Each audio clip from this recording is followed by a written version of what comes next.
3 years and 3 months, a total of 1,187 days. Today is January 5th, 2020, and I didn't see my father, Yalqun Rozi, nor did I hear his voice since October 6th, 2016. My father, Yalqun Rozi, is a famous Uyghur literary critic, writer, and orator. He was sentenced to prison under the false, trumped-up charges by China. My father worked as the chief editor of a set of Uyghur literature textbooks for primary and middle school education that was compiled back in 2002.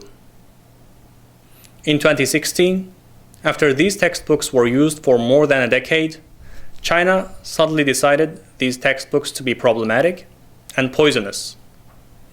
This led to the arresting of the entire textbook compiling committee. More than 80 people, my father included, were arrested and charged with trumped-up charges. My father was sentenced to 15 years in prison after a sham trial.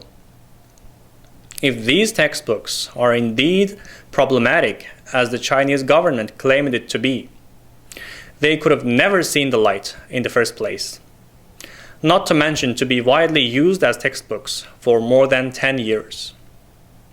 Now, I have several questions to the Chinese government. My father was the chief editor of Uyghur literature textbooks. Who appointed my father to the chief editor position in the first place? You, Chinese authorities.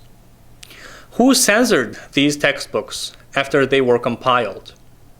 You, Chinese authorities.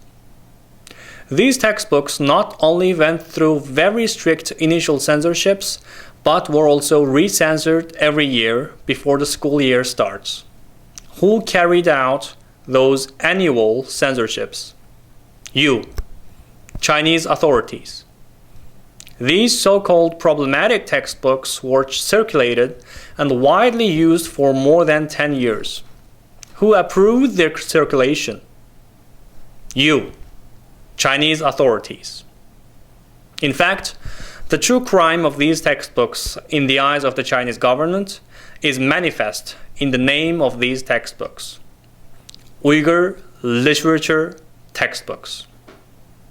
That's why they were deemed as problematic, dangerous, toxic, and poisonous by Chinese authorities. Anything related to Uyghur culture, language, or to nurture Uyghur ethnic pride is considered as such by the Chinese authorities. My father's only crime was being an Uyghur scholar who loves his people, his culture, and seeks prosperity for his people. China is attempting to erase Uyghurs' faith and culture.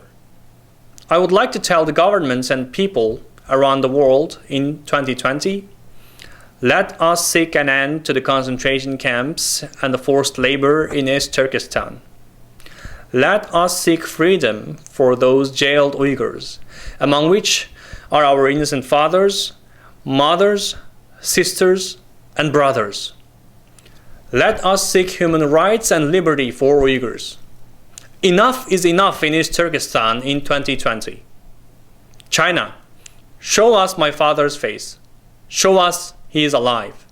Stop lying and release my father, Yalqun Rozi, immediately.